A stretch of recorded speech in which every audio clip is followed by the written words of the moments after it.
요한복음 8장 48절에서 59절 하나님의 말씀을 들으십시오. 예수께서 유대인들이 대답하여 이르되 우리가 너를 사마리아 사람이라 또는 귀신이 들렸다 하는 말이 옳지 아니하냐. 예수께서 대답하시되 나는 귀신 들린 것이 아니라 오직 내 아버지를 공경함이거늘 너희가 나를 무시하는도다. 나는 내 영광을 구하지 아니하나 구하고 판단하시는 이가 계시니라. 진실로 진실로 너희에게 이르노니 사람이 내 말을 지키면 영원히 죽음을 보지 아니하리라. 유대인들이 이르되 지금 내가 귀신 들린 줄을 아노라. 아브라함과 선지자들도 죽었거늘 내 말은 사람이 내 말을 지키면 영원히 죽음을 맛보지 아니하리라 하니 너는 이미 죽은 우리 조상 아브라함보다 크냐? 또 선지자들도 죽었거늘 너는 너를 누구라 하느냐? 예수께서 대답하시되 내가 내게 영광을 돌리면 내 영광이 아무것도 아니거니와 내게 영광을 돌리시는 이는 내 아버지이시니 곧 너희가 너희 하나님이라 칭하는 그이시라. 너희는 그를 알지 못하되 나는 아노니 만일 내가 알지 못한다 하면 나도 너희같이 거짓말쟁이가 되리라. 나는 그를 알고 또 그의 말씀을 지키노라. 너희 조상 아브라함은 나의 때 볼 것을 즐거워하다가 보고 기뻐하였느니라. 유대인들이 이르되 내가 아직 50세도 못 되었는데 아브라함을 보았느냐. 예수께서 이르시되 진실로 진실로 너희에게 이르노니 아브라함이 나기 전부터 내가 있느니라 하시니 그들이 돌을 들어 치려 하거늘 예수께서 숨어 성전에서 나가시니라. 아멘.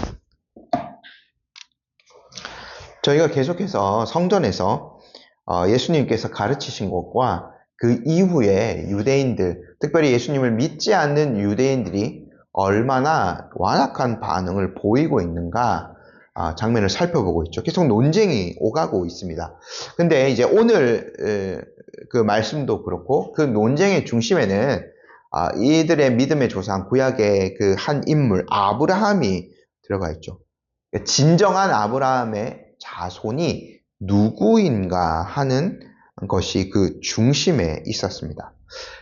지금 예수님을 대적하여서 계속해서 따지고 있는 이 사람들은 자기들이 아브라함의 진정한 후손이다. 왜냐하면 그들에게는 할례가 있었기 때문에 그러한 거죠. 근데 그 육체적인 그 혈통적인 것들을 이들은 철저하게 붙들고 있었고 매우 자랑스럽게 여기고 있었는데 예수님께서 지적하신 대로 그들은 아브라함을 자기들의 아버지, 우리의 조상님이라고 부르고 있었지만 아브라함이 행한 바는 결코 실천하지 않고 있었습니다. 오히려 아브라함이 행한 것과는 정반대로 굉장히 폭력적이고 사람을 죽이려고 하는 그 모습들을 보이고 있었죠. 진짜 아브라함에게 관심이 있었다면 지금 하나님의 말씀을 전하고 있고 특별히 예수님께서 하나님이 주시지 않으면 할 수 없는 놀라운 이적들도 많이 행하셨거든요. 근데 그것을 보고도 예수님을 죽이려 이들은 달려들지 않았습니까? 이들은 결코 그 아브라함의 후손이다라고 자랑스럽게 말할 수 있는 건덕지가 없는 거죠. 특별히 그들은 더 나아가서 우리의 아버지는 하나님이시다라는 신앙 고백적인 발언까지 하였습니다. 하지만 그것도 그들이 예수님을 대하는 태도로 진실이 판단되어지죠. 그들은 아버지로부터 오신 이 동일한 영광을 가지신 예수님을 결코 사랑하지 않았습니다. 예수님을 대적하였기 때문에 즉 이것은 그들이 아버지라고 부르고 있는 하나님을 대적하는 태도였던 거죠. 예수님은 이것을 정의 내리십니다. 너희들은 너희들의 아버지의 일을 똑같이 따라하고 있다. 너희들의 아버지는 바로 마귀이다 라고 예수님이 아주 강한 말씀을 쏟아내셨습니다. 마귀는 거짓의 아비이죠. 결코 진리에 설 수 없는 존재입니다. 그들은 욕심에 이끌려 마귀의 욕심대로 행하고 있었던 거죠. 그러므로 온전하게 진리를 전하신 예수님을 결코 믿을 수도 없었고 믿으려 들지도 않았던 것입니다. 그러나 반면에 하나님께 속한 사람은 분명히 이 하나님의 말씀을 들을 것입니다. 예수님의 말씀이 전하여지는 곳에 이렇게 반박자들도 많았지만 분명한 그 믿음의 반응들을 보였던 사람이 있는 것이 그거를 증거하고 있죠. 예수님께서 이렇게 이 대화를 통해서 유대인들이 어떠한 내면을 가지고 있는지 그들의 실상들을 거의 폭로해 주신 겁니다. 그들은 종된 적이 없다고 예수님께 따지고 들었지만 실상은 마귀에게 종노릇하며 그가 시키는 대로 살았을 뿐인 거죠. 육체적으로는 우리가 아브라함의 후손이야 라고 언성을 높였지만 아브라함과는 전혀 상관없는 삶들을 살고 있었습니다. 어쩌면 이들도 그것을 자기 스스로가 너무나 잘 알고 있었는지도 모르죠. 그래서요, 유대인들이요, 더 이상 그 논리적으로는 예수님을 공격할 수가 없는 상황에 이르렀습니다. 그들도 그들의 삶을 너무나 잘 알고 있기 때문에. 그래서 예수님을 공격할 수 있는 건덕지가 더 없어요. 그러면 어떻게 해야 되는가? 제가 이거 전에도 한번 말씀드렸던 것 같은데 쇼펜하우어가 논쟁의 기술이라는 그 글을 썼는데 후대 사람들이 이걸 책으로 만들었는데 그 글에 논쟁에서 이기는 38가지의 방법을 제시하거든요. 마지막 38번째 방법이 이거예요. 만약 우리가 상대방이 우리보다 논쟁에서 우위에 있다는 것을 알게 되면 우리는 개인적이고 모욕적인 방식으로 공격적이 되어야 한다. 즉 무례하고 공격적이 되어야 한다 라고 적었습니다. 쇼펜하우어가 이걸 권장했던 방법은 아니고 들릴 말에 따르면 그가 이제 사람들이 38가지의 방법들을 이제 적었는데 마지막에 하다 안 되면 마지막으로 이런 방법을 쓰는구나 라고 아마 이제 오랫동안 사람들이 해왔던 방식을 관찰하면서 기록한 것으로 보입니다.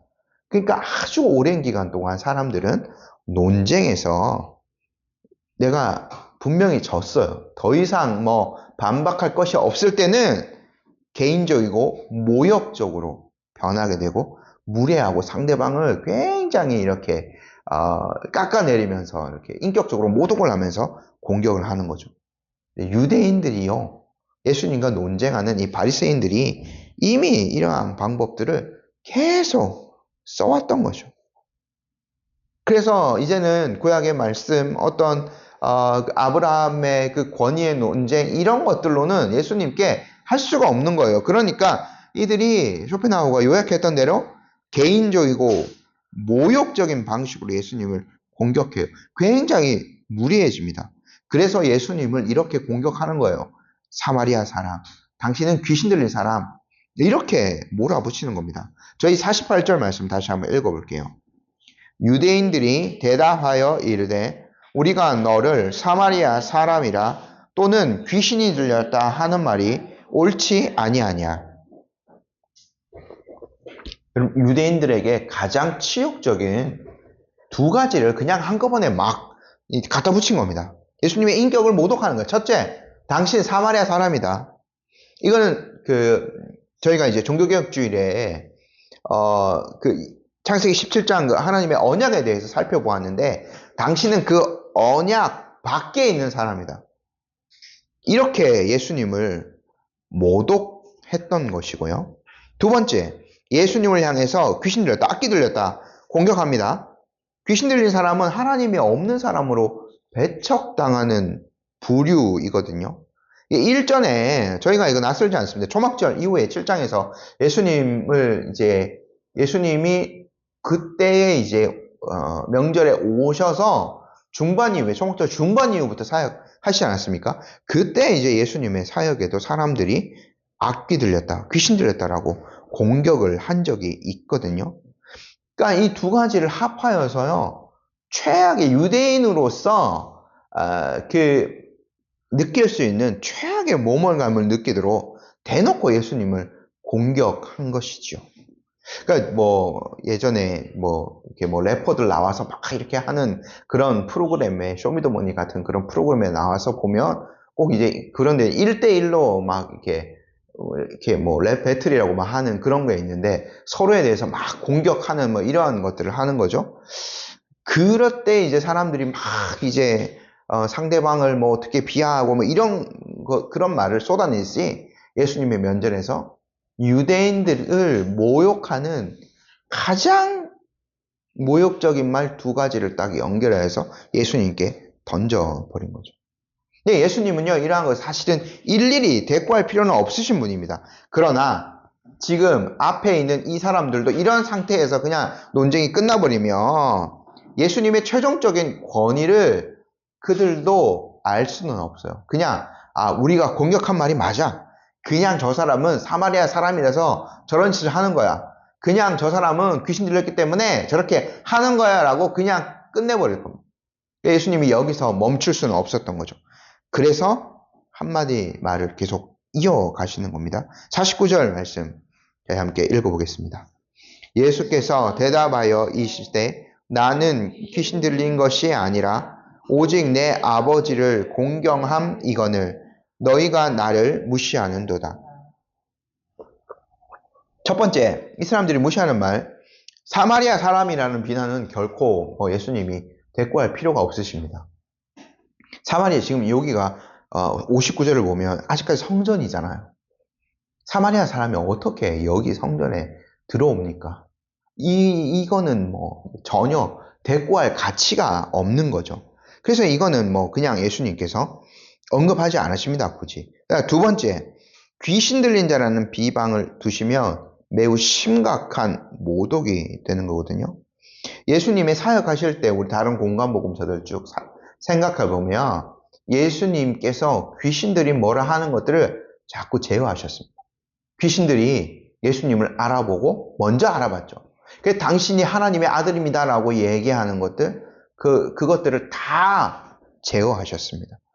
왜요? 예수님은 귀신의 그런 것들을 빌려서 자신의 하나님의 아들이다라는 것들을 증거할 필요가 없으시고, 오히려 그렇게 되면 예수님의 사역이 더 좀 이렇게 깎아내려지는 것이 되기 때문에 귀신이 하나님에 대해서, 특히 자기에 대해서 어떤 것들을 하는 것들을 허락하지 않으셨죠. 더 옳은 말을 하더라도 더 불경한 것이 되기 때문에 그러한 겁니다. 예수님은 자신이 귀신 들린 사람이 아니다.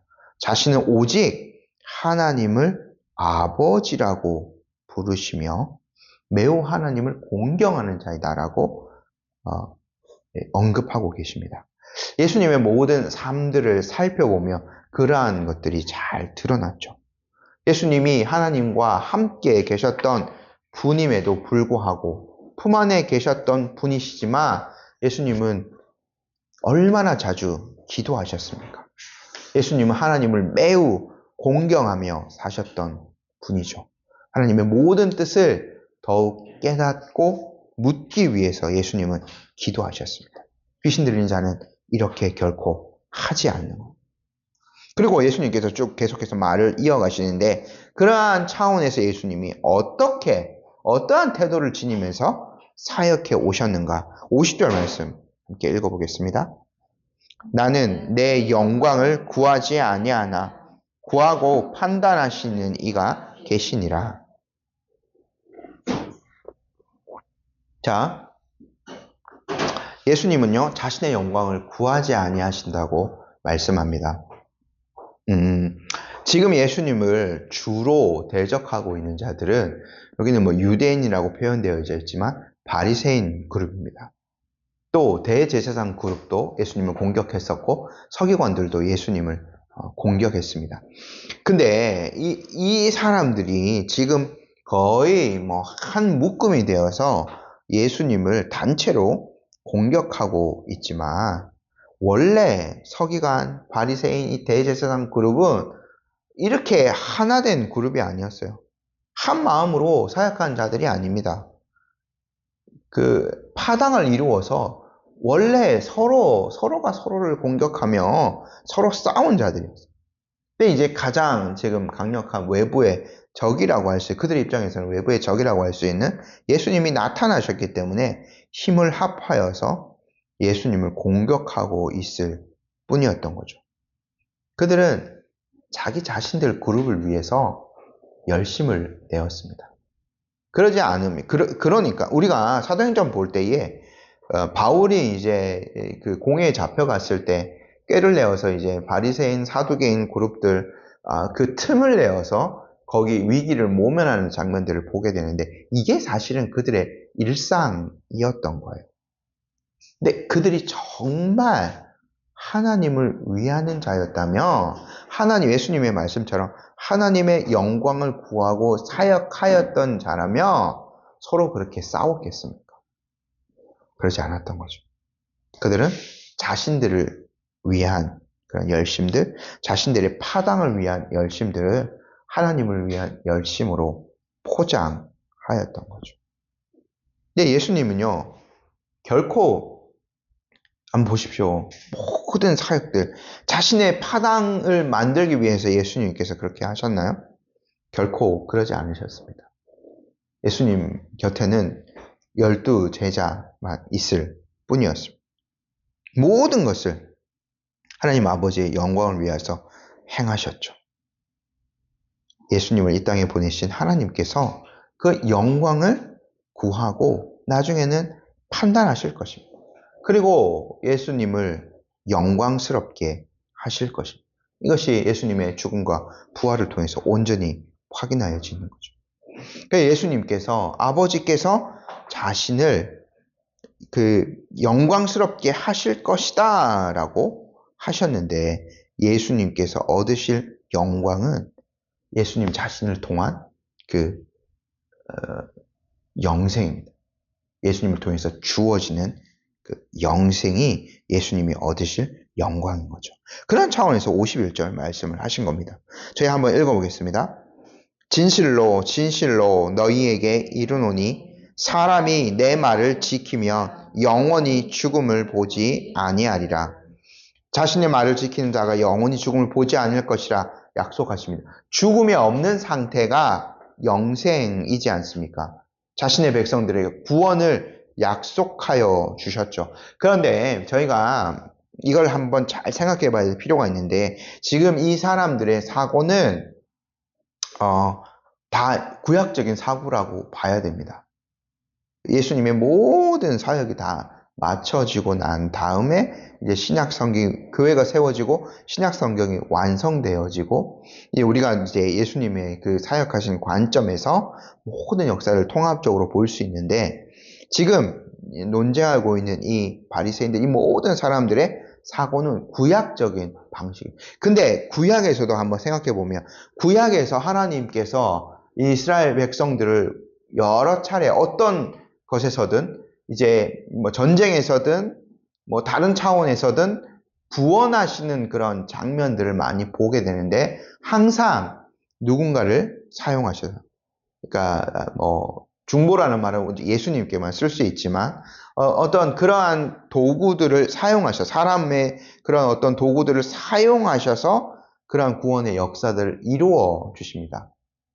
그래서 이집트 땅을 나올 때는 모세라는 그런 하나님의 사역자가 있었고 가나안 땅에 들어갈 때는 모세가 죽고 여호수아가 사용되어지고 또 때때로 그들의 위기 가운데서 사사 같은 사람을 일으키시기도 하고 나중에는 이제 왕을 주시죠. 이러한 것들을 통해서 이스라엘 백성들을 구원하십니다. 이러한 역사들을 살펴보면 구원자 없이 중보자 없이 구원은 없는 거예요. 구약의 역사가 그것을 증명하고 있는 거죠. 이제 하나님께서 그의 그 언약의 새 언약의 중보자로서 그리스도를 보내시고 그에 속한 모든 백성들을 구원하시는 사역을 이루실 겁니다. 그러면 이제 하나님의 백성들은 누구를 바라봐요? 이 중보자를 통하여서 하나님의 말씀을 바라보아야 되는 거죠. 하나님의 아들 예수 그리스도를 통한 구원을 그분이 주시는 영생을 사모해야 되는 겁니다. 이게 이제 하나님의 역사인 거죠. 예수님께서 그것을 말씀하여 주신 거예요. 근데 이때까지 유대인들은 예수님의 말씀을 전혀 잘 이해하지 못하죠. 아니, 못하는 것보다 이해할 생각조차, 어떤 관심조차 없기 때문에 계속해서 논쟁이 평행선을 달릴 수밖에 없습니다. 그러니까 이 사람들이요, 실상은 하나님이 주시는 그 구원에 관심이 없다는 것이 여기 드러나요. 52절, 그래서 예수님을 또다시 공격하죠. 52절 읽어보겠습니다. 유대인들이 이르되 지금 내가 귀신 들린 줄을 아노라. 아브라함과 선지자들도 죽었거늘 내 말은 사람이 내 말을 지키며 영원히 죽음을 맛보지 아니하리라 하니. 그들은 재차 예수님을 귀신 들린 사람이라고 몰아세우며 공격합니다. 그들의 논리는 이거죠. 아브라함이 죽었다. 아브라함도 죽었습니다. 그리고 하나님의 예언을 전하던 선지자들도 다 죽었는데, 근데 당신이 지금 내 말을 지키면 영원히 죽음을 맛보지 않을 것이다 라고 말하고 있다. 그러니까 이 사람들의 기준에서는 가장 큰 사람 아브라함, 그리고 그 다음으로 위대한 사람들, 선지자들, 이러한 사람도 못한 일을 예수님이 한다고 하니까 그냥 귀신 들린 미친 사람으로 취급해 버리는 거죠. 그들의 그 아브라함처럼 위대하게 살다 간 사람은 없었어요. 그럼에도 불구하고 아브라함도 죽음을 맞았고 그 이후에 하나님의 사역을 훌륭하게 수행하였던 모든 선지자들도 다 죽음을 맛보았습니다. 자신들의 기준에서는 굉장히 별 볼 일 없는 예수님이 자신의 말을 들으면 죽음을 보지 않을 것이다 라고 지금 당당하게 선포하고 있는 거예요. 그러니까 예수님을 미치광이 정도로 계속 몰아붙이고 있는 거죠. 그리고 결정적으로 이들 입장에서는 결정적인 한 방을 더 먹이려고 합니다. 53절 한번 읽어볼게요. 너는 이미 죽은 우리 조상 아브라함보다 크냐? 또 선지자들도 죽었거늘 너는 너를 누구라 하느냐? 이렇게 말하고 있는 거죠. 들어보시죠. 네가 네 말을 지키는 자들을 죽지 않게 할 수 있다며 너 자신도 죽지 않고 영원히 살 수 있다는 말인데 아브라함이나 선지자들도 그들 자신을 죽음으로부터 구할 수 없어 다 죽었다. 그런데 도대체 네가 누구이간데 아브라함이나 선지자들도 할 수 없었던 일을 네가 할 수 있다고 말하는 것이냐라고 이 사람들이 지금 예수님께 따지는 거예요. 논리는 맞아요. 이 안에 들어가 있는. 왜냐하면 영생하는 존재가 영생을 줄 수 있는 건 아닙니까? 자기는 죽을 사람이 다른 사람에게 영원한 생명을 줄 수 없는 거잖아요. 그래서 아브라함도 영생을 주지 못해요. 다른 선지자들도 영생을 주지 못합니다. 그 모든 사람들은 다 하나님의 부름을 따라 태어났다가 부름을 따라 다 죽었기 때문에 그러한 거죠. 그러나 예수님은요, 그러한 사람들, 인간 세상에 잠시 왔다가 가는 사람들과 구별되시죠? 존재 자체가 다른 사람이에요. 예수님께서 그거를 계속 쭉 이렇게 그 결론을 내리기 위해서 쭉 이제 말씀을 이어가시는데요. 54절 말씀 저희 한번 읽어보겠습니다. 예수께서 대답하시되 내가 내게 영광을 돌리며 내 영광이 아무것도 아니거니와 내게 영광을 돌리는 이는 내 아버지이시니 곧 너희가 너희 하나님이라 칭하시는 그이니라. 예수님이 한 번 더 그들이 알아들을 수 있도록 말씀해요. 예수님 스스로가 내가 영생하는 존재, 내가 영생을 줄 수 있는 존재, 이렇게 자기에게 영광을 돌리면 아무 의미 없는 영광입니다.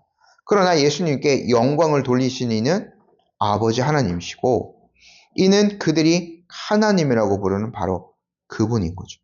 그들이 사모하는 이스라엘 하나님께서 예수님께 영광을 돌리고 계세요. 그러므로 그들이 진짜 하나님의 백성이라며 그들이 하나님으로 섬기고 있는 그 여호와 하나님께서 예수님께 그러하셨듯이 그들도 예수님께 영광을 돌려야 함이 마땅합니다. 논리적으로. 그렇지 않으면 그들은 하나님을 모르는 거예요. 하나님을 공경하지 않는 거예요. 그들은 하나님을 지금 어떻게 하고 실상은 모독하고 있는 거죠. 하나님께서 영광을 예수님께 주고 계신데 그들이 어떠한 존재라고 예수님께 드릴 영광을 모독하며 오히려 예수님을 귀신 들린 자라고 공격한단 말입니까? 그러므로 예수님이 결론을 내리신 거죠. 그들은 하나님을 전혀 모르는 자들입니다. 55절 말씀 함께 읽어볼게요. 너희는 그를 알지 못하되 나는 아노니 만일 내가 알지 못한다 하며 나도 너희같이 거짓말쟁이가 되리라. 나는 그를 알고 또 그의 말씀을 지키노라. 여기서 예수님께서 안다라고 하신 것은 단순한 지식적인 알미 아닙니다. 우리의 타고난 능력 안에서 이해하고 판단하는 것 이상의 것을 말합니다. 그러니까 안다라는 것은 예수님께서 지금 아브라함의 후손이라면 아브라함이 행하는 대로 해야 된다. 이미 이제 교훈하여 주셨는데 하나님을 안다는 것도 그와 동일하죠. 아는 것에 걸맞는 감정, 행실이 수반되는 방식으로 하나님을 아는 것을 의미합니다. 지금 예수님과의 대화를 통해서 이들에게 계속해서 뭐가 드러나냐면 무지가 드러나요. 하나님을 모른다는 것이요. 설령 그들이 정말 문자적으로 여기 예수님이 유대인이라고 통칭하는 사람들라면 하나님의 말씀을 필사하는 서기관들도 있지 않습니까? 그걸 가지고 이제 판단하는 제사장들도 있고요. 그리고 이 바리새인은 얼마나 율법에 열심인 자들이었습니까? 설령 지식적으로 그들이 하나님의 말씀을 안다 하더라도 이들은 체험적으로는 실존적으로는 하나님을 너무나 모르는 사람들이에요. 예수님께서 말씀하시길 예수님은요 본질적으로 하나님을 아시는 분이에요. 하나님으로부터 오신 분이기 때문에 이 땅에서 그리고 예수님은 철저하게 하나님의 말씀대로 사셨던 분이죠. 예수님 우리가 55절에서 간과하지 말아야 될 부분이 뭐냐면 나는 그를 알고 또 그의 말씀을 지키노라 말씀하셨어요. 예수님이 육신으로 이 땅에 오셔서 철저하게 하나님의 말씀에 복종하시는 사역을 하신 거예요. 우리가 영생 얻는 방법을 생각해 보면 우리가 죄만 없다고 해서 영생을 온전히 얻을 수 있는가? 구약에 하나님께서 뭐라고 이를 행하라 그리하면 살 것이다 라고 말씀하셨거든요. 그러니까 죄를 없이 하는 것과 동시에 우리가 뭐를 또 해야 되냐면 의의가 있어야 돼요. 그래야 의인이라고 사실은 칭할 수 있는 거죠. 죄가 없다고 해서 의인인가요? 의로운 행동을 해야 의인인 겁니다. 근데 예수님께서는요, 죄를 용서해 주시는 사역을 하셨을 뿐만 아니라 이 땅에서 하나님의 말씀을 온전히 지키셨어요. 모든 것을 다 순종하셨습니다. 그래서 구원하는 의의를 취하신 거죠. 이 의의를 우리에게 전가해 주시는 겁니다. 구원이 전적으로 예수님께 달려 있을 수밖에 없는 거죠. 이러므로 이 구원의 지식을 어렴풋이나마 알았던 아브라함도 예수 그리스도를 바라본 거예요. 예수님이 56절 이렇게 말씀하시죠. 저희 함께 읽어보겠습니다. 너희 조상 아브라함은 나의 때 볼 것을 즐거워하다가 보고 기뻐하였느니라. 이게 구약에 정확하게 어디인지 예수님께서 말씀하신 건 아니지만 예수님의 아브라함의 삶을 한번 생각해 보면 하나님의 약속을 통하여서 수년을 기다려서 약속의 자손이 사라를 통해서 태어나지 않았습니까? 거의 이렇게 20년 넘게 기다린 거죠. 그래서 그 아이를 뭐라고 이름 지었냐면 이삭이라고 이름 지었어요. 창세기 21장 3절입니다. 아브라함이 그에게 태어난 아들 곧 사라가 자기에게 낳은 아들을 이름하여 이삭이라 하였고, 이삭은요 이 뜻이에요. 기쁨, 웃음이라는 그러한 뜻입니다. 근데 아브라함이 단지 아들을 얻었기 때문에 그 기뻐하는 그 기쁨이 아닙니다. 왜냐하면 그 전에도 사실은 아들이 있었어요. 이스마엘이라는 종을 통해서 얻은 자식이 있었어요. 근데 이삭은 다른 거죠. 하나님의 약속을 통해서 이 아이가 태어났어요. 이 아이를 통하여서 천하 만민이 하나님으로부터 오는 그 복을 얻을 것을 알고 기뻐하면서 이삭이란 이름을 이에게 주어 준 거죠. 먼 훗날 이 후손을 통하여서 구원자를 주실 것을 보았기 때문에 아브라함은 기뻐하며 그 이름을 주었던 겁니다. 그리고 그 이후에 하나님의 큰 어떤 시험이 그에게 다가왔죠. 창세기 22장에서 이 이삭을, 이 하나님이 주신 기쁨, 언약의 후손을 하나님이 바치라고 말씀하세요. 근데 그가 그렇게 할 수 있었던 이유는 하나님을 믿는 믿음이 있었던 거죠. 하나님이 번제할 어린 양을 준비하실 것을 아브라함은 알고 있었어요. 그 번제할 어린 양으로 이 땅에 오실 자기의 먼 후손을 바라보았던 겁니다. 그리고 그래서 히브리서 기자가 그 사건을 이렇게 평가하지 않습니까? 11장 19절 히브리서입니다. 그가 하나님이 능히 이삭을 죽은 자 가운데서 다시 살리실 줄로 생각한지라 비유컨대 그를 죽은 자 가운데서 도로 받은 것이다. 아브라함은 사실 이때 부활을 미리 체험한 거예요. 이삭은 죽은 자나 다름이 없거든요. 근데 이삭을 대신하여서 하나님이 예비하신 순양이 죽었어요. 아브라함은 이 사건을 통해서 구원자를 바라보았던 거죠. 죄의 대신 이삭이 죽어야 되는데 이삭 대신에 하나님이 예비하신 순양이 죽었어요. 죄인인 이 모든 인류들, 모든 사람들이 죽어야 되는데 그 죽어야 될 죄인을 대신하여 하나님이 예비하신 한 사람, 예수 그리스도께서 죽으셨던 거죠.